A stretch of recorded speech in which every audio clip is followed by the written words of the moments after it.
This happened on the 4th of July a few years ago out in the woods of Oregon. It was me, my cousin Jared, his girlfriend Kayla, and our friend Darnell. We drove out to Jared's family cabin for the weekend. No neighbors for miles, no cell signal. Just us, a bonfire, a few drinks, and a trunk full of fireworks. It started out normal. We lit sparklers, played music, drank too much. The sun set, the sky turned black, and we started lighting the bigger stuff. Rockets, mortars, loud ones. But something was off. After each boom, the sound just disappeared. No echo, no carry. It was like the trees were swallowing it whole. Around 9:45, Jared walked into the woods to check on a misfired rocket. He bent down, and that's when I saw it. Behind him, something moved. Tall, pale, perfectly still. I called his name. He just laughed it off, said it was probably smoke. But I kept watching, and whatever it was didn't move. A few minutes later, Kayla went behind a tree to pee. When she came back, she looked different, pale, shaky. She said she heard whispering, her name, over and over again. We turned off the music. Darnold grabbed a flashlight and yelled, "Hello?" Nothing. Then we all heard it. A whisper, close behind the trees. Just one word. Leave. We packed up instantly, no arguing, just pure adrenaline. As we turned to head back to the cabin, Kayla stopped and gasped. At the edge of the tree line, 4 figures stood, still watching, not moving, not speaking, just there. Jared froze, while Darnell whispered, "Go, now." We sprinted. The fireworks were still going off behind us, but none of us cared anymore. At the cabin, we locked the doors, shut the lights, and sat in silence. Even the crickets had gone quiet. Then we heard it. Tapping, something hitting the window. Again and again. None of us moved, none of us breathed. Eventually it stopped, and we waited for morning. At dawn, we left. Didn't talk, didn't look back. Later that night, Jared checked the trail cam set up on a tree by the clearing. At 1:03, it triggered. The photo showed something crawling, thin, pale, inhuman. It stopped, turned, and looked right at the camera. It was smiling. We never went back.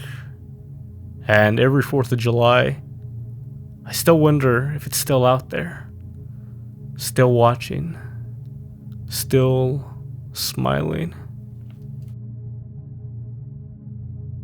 This happened to me when I was 12 years old. It was the 4th of July and my whole family had gathered at my uncle's house for fireworks. His place sat on a quiet dead-end street that backed up to the woods and a narrow creek. The kind of place where fireflies lit the trees, and the only thing louder than the crickets was the occasional crack of fireworks from the neighbors. It was late, around 11:30. The adults were inside watching TV, and most of the younger kids had crashed on the couch. I couldn't sleep. I always hated that feeling after fireworks. The silence afterward made everything feel wrong. So I sat alone in the front foyer, staring out the window. The porch light was on, casting a yellow cone over the driveway and part of the road. Everything else was dark. The air was still, too still. I looked away for just a second. When I looked back, there was something walking up the road. At first I thought it was a person, but it was too tall.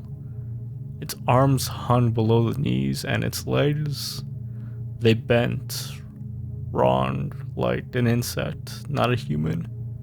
It didn't walk like a person either. It moved slowly, deliberately, not limping, not dragging its feet, just too fluid. Like it was floating, even though its feet touched the ground. I pressed my face to the window. That's when I saw its head. No neck, just a bloated pale shape resting on its shoulders, almost like someone had taken a balloon, drawn faint eyes on it, and shoved it into a stick. And even though I couldn't see its eyes clearly, I swear it was looking right at me. I froze.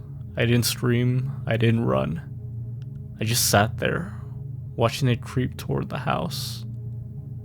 One step at a time. Then it stopped, right at the edge of the light, just out of the full view. I blinked and it was gone. I jumped back, heart pounding, and ran to the living room. Everyone was asleep or half passed out. I didn't wake them. I just sat in the corner with my back against the wall, shaking until morning. But that's not the end of it. 2 nights later, I woke up in my own bed to the sound of tapping. Not knocking, tapping. On the window. My room is on the 2nd floor. I didn't move. I just stared at the window from my bed. The tapping stopped. Then I saw a shadow. It moved across the glass, slowly like it was dragging itself across. I didn't sleep the rest of the night. The next morning, I told my dad. He laughed it off and said it was probably a bird, but I know what I saw. A thing from the road, it followed me. For the next few years, I saw it every 4th of July, sometimes standing in the distance during fireworks, sometimes crawling across our backyard. Once I found footprints under my window, long, narrow, and clawed. Then one year, it just stopped. No sightings, no sounds, no tapping. I thought maybe I was free. Until last year. I was staying in a cabin with some friends, far from the city. Fireworks lit up the sky. Again, red, green, blue, just like before.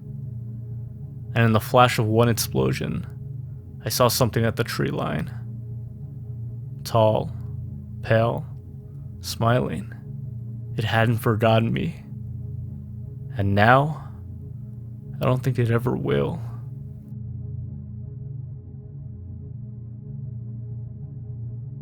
Last 4th of July, my friend and I found this huge field just outside of town. It used to be a part of some defunct government research facility. At least that's what the urban legend said, but we didn't care. It was open space, far from neighbors, and perfect for fireworks and beer. There were 5 of us. Around 10:30, we started lighting off the bigger fireworks. Rockets streamed into the sky, booming so loud our chests rattled. It was the kind of night that makes you forget how quiet the world can be. That's probably why we didn't hear him right away.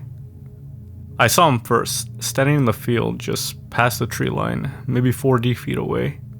He looked wrong, thin, hairless. His skin was mottled in pink, like he'd been burned badly, but never healed. He wore a torn hospital gown, and he had what looked like wires or tubes still attached to his arms. I froze, thinking maybe it was a prank or some psycho wandered out from the woods. Then he started walking toward us, stumbling but fast, one hand out, not raised in threat, but reaching. What the hell was that? The guy got closer, and we could hear him making his awful gurgling sound. His mouth didn't open right, like it had been sewn or melted partially shut. He collapsed to his knees about 15 feet away, still crawling, hand reaching out to us like a kid begging for help. That's when I noticed. His eyes weren't scary. They were terrified. "We need to go now," I said, grabbing my stuff. Everyone else was already running. The guy didn't chase us. He just let out a broken sob, half scream, half moan, and crumpled into the grass. I turned back once, just before we got in the truck. That's when I saw something even worse. A black SUV pulled up into the field from the other side. No headlights. 3 guys in full military-looking gear got out, grabbed him, and dragged him into the vehicle like he was an animal. One of them looked right at me before they slammed the door, and smiled. About a week later, my friend Ryan got a letter in the mail. No return address. Just a photo of the burned man, standing at the edge of the same field, holding one of our fireworks in his hand.